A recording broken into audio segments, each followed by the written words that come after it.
당신의 몸이 보내는 건강적 신호. 안녕하세요, 여러분.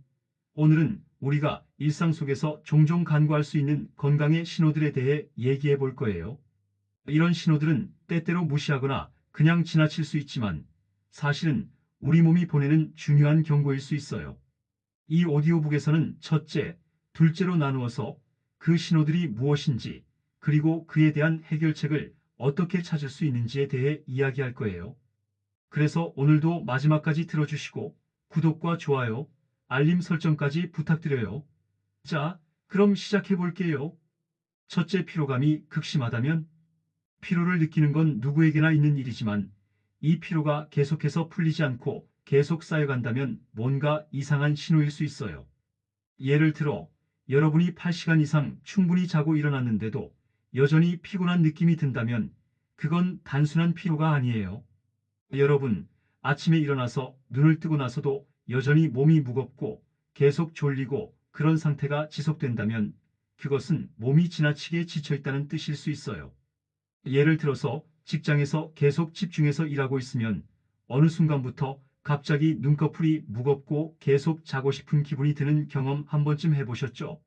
그게 하루나 이틀이 아니라 계속 반복된다고 생각해 보세요.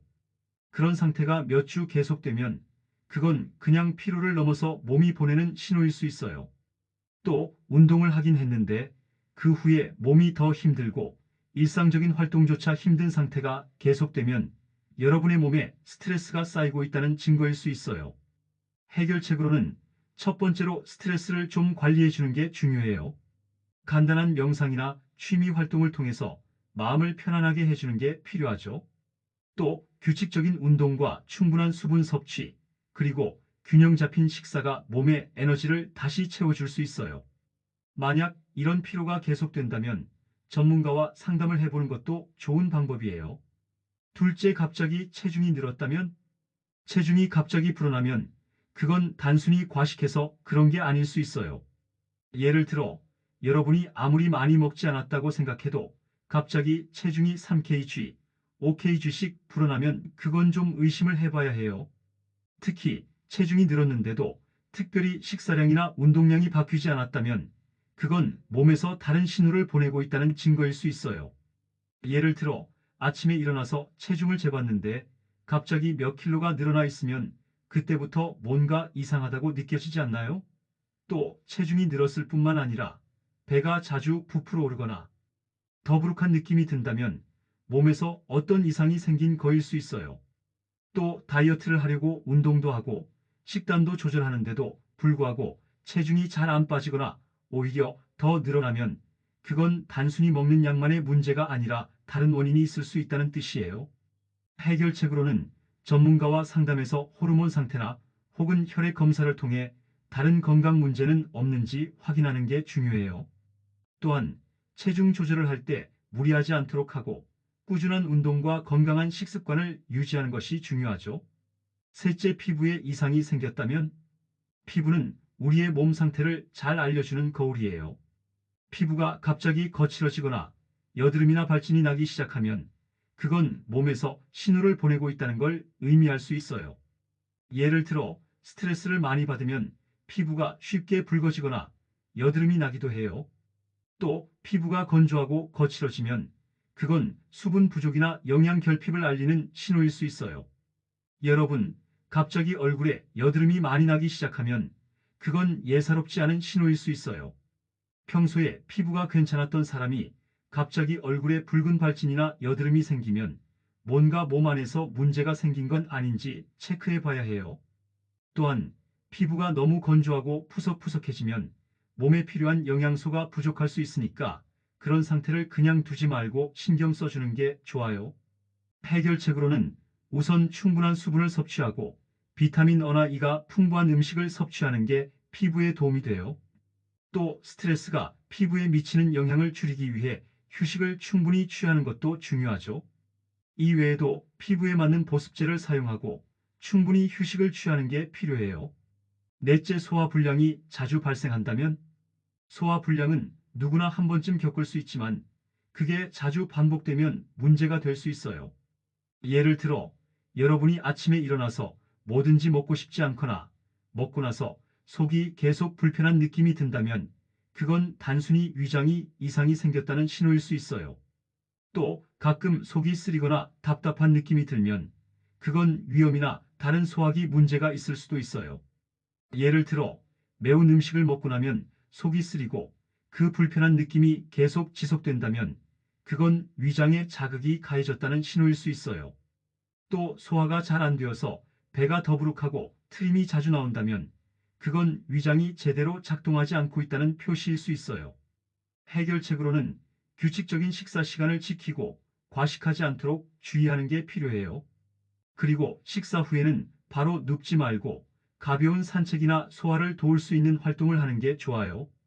또 스트레스를 줄여주는 것도 소화에 도움이 되기 때문에 마음을 편안하게 유지하려는 노력이 중요해요. 다섯째, 자주 두통이 온다면 두통은 정말 흔한 증상 중 하나지만 그 원인이 단순히 피로나 스트레스일 때도 있지만 때때로 더 심각한 질병의 신호일 수 있어요. 예를 들어 머리가 자주 아프고 그 통증이 점점 더 심해지거나 눈이 아픈 경우가 있다면 그건 단순한 두통이 아닐 수 있어요. 이런 증상이 계속 반복되면 반드시 검사를 받아보는 게 좋아요. 예를 들어 갑자기 머리가 너무 아프고 그 통증이 눈 주변이나 뒷목 쪽으로 퍼진다면 그건 뭔가 뇌나 신경에 문제가 있을 수도 있다는 신호일 수 있어요. 또 두통이 자주 발생하고 시간이 갈수록 그 통증이 더 심해지거나 특정 부위에 집중되면 병원을 찾아서 진료를 받는 게 중요해요. 해결책으로는 충분한 수면을 취하고 머리를 자주 쉬게 해주는 게 필요해요. 또 스트레스를 줄이고 운동을 통해 혈액순환을 원활하게 해주면 두통이 줄어들 수 있어요. 만약 두통이 계속된다면 뇌 검사를 받아보는 것도 좋은 방법이죠.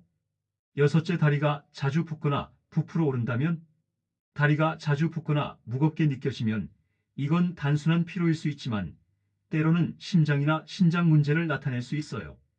예를 들어 하루 종일 서 있거나 앉아 있을 때 저녁쯤 다리가 부풀어 오르고 무겁게 느껴진다면 그건 혈액순환이 잘 안 되고 있다는 신호일 수 있어요.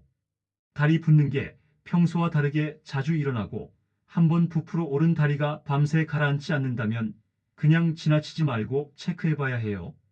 여러분, 하루 종일 앉아서 일하거나 서 있을 때 다리가 무겁고 붓는 경험해 보신 적 있죠? 이때 다리가 부어오르면 발목도 부풀고 신발이 꽉 조이는 느낌이 들 수 있어요.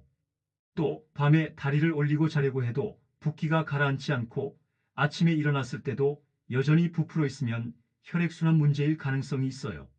이런 상태가 자주 반복된다면 심각한 문제일 수 있으니까 반드시 신경을 써야 해요. 해결책으로는 자주 다리를 움직여주는 게 중요해요.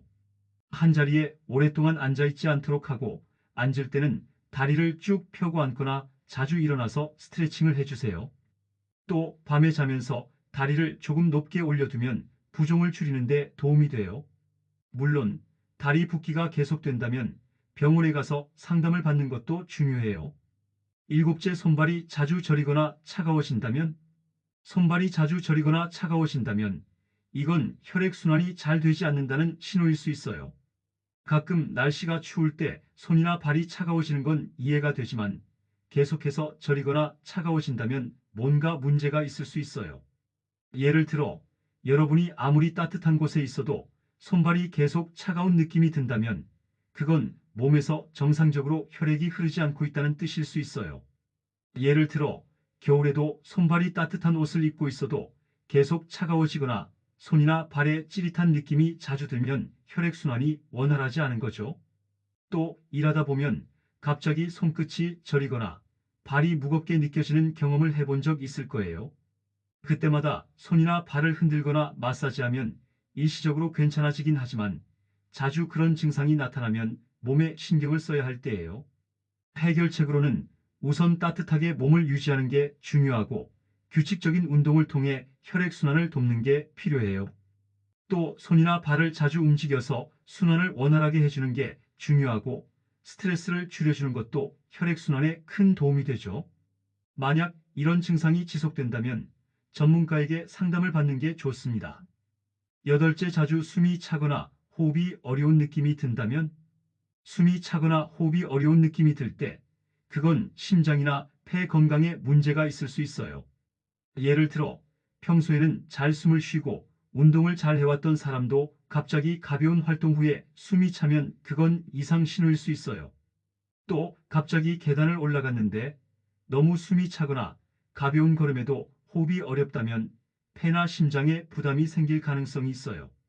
여러분, 운동을 하거나 계단을 오를 때 평소 같으면 전혀 힘들지 않았던 일들이 갑자기 힘들어지면 그게 이상한 신호일 수 있어요.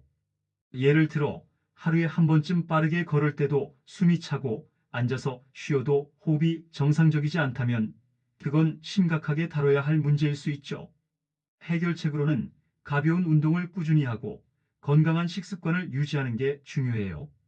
또한 체중 관리도 호흡에 큰 영향을 미치기 때문에 적정 체중을 유지하려고 노력해야 해요. 만약 호흡이 계속 어려운 상태라면 전문가의 상담을 통해 심장이나 폐 기능에 대한 검사를 받는 게 필요합니다. 아홉째, 갑자기 기분 변화가 심하다면 기분이 자주 바뀌거나 이유 없이 우울하거나 불안한 느낌이 자주 든다면 그건 정신적인 건강뿐만 아니라 몸에서 오는 신호일 수 있어요. 예를 들어 갑자기 이유 없이 슬프거나 불안한 기분이 들고 그 기분이 계속 지속되면 그건 호르몬 불균형이나 스트레스, 심지어는 신경계에 문제가 있을 수 있어요.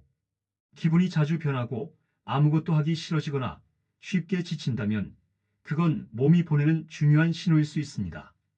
여러분, 평소에는 괜찮다가 갑자기 기분이 울적해지거나 아무것도 하기 싫어지고 작은 일에 화가 나면 그건 심리적인 문제가 아닐 수도 있어요. 예를 들어 몸이 너무 지쳐 있을 때 이런 기분 변화를 경험하기도 하죠. 그런 기분 변화가 몇 주 지속된다면 꼭 전문적인 상담을 받아보는 것이 좋습니다. 해결책으로는 규칙적인 수면과 운동이 기분을 안정시키는 데 도움이 돼요. 또한 스트레스를 줄이고 즐거운 활동을 통해 마음의 평화를 찾는 것도 중요해요. 만약 기분 변화가 너무 심하고 일상생활에 지장을 준다면 전문가와 상담을 해보는 것도 좋은 방법이에요. 열째, 자주 화장실을 가고 싶거나 배변에 문제가 생겼다면 배변 문제가 자주 발생하면 그건 소화 시스템에 문제가 있을 가능성이 있어요. 예를 들어 평소에는 문제가 없던 배변이 갑자기 불규칙해지고 자주 화장실을 가고 싶은 느낌이 든다면 그건 장이나 대장에 뭔가 문제가 있을 수 있어요. 특히 배변이 갑자기 느려지거나 반대로 너무 자주 가게 되면 몸에서 보내는 경고일 수 있어요. 여러분, 평소에 규칙적으로 배변을 보던 사람이 갑자기 자주 가고 싶거나 혹은 배변을 보고 나서도 불편한 느낌이 계속된다면 그건 이상 신호일 수 있어요. 또 변비가 자주 생기거나 설사가 계속된다면 그건 소화 시스템에 문제가 생겼을 가능성이 높아요. 해결책으로는 규칙적인 식습관을 유지하고 섬유질이 풍부한 음식을 충분히 섭취하는 것이 중요해요. 또한 물을 자주 마시고 배변을 시도할 때 무리하지 않는 것이 필요하죠. 만약 이런 증상이 계속된다면 소화기 전문의와 상담을 받아보는 것이 중요해요.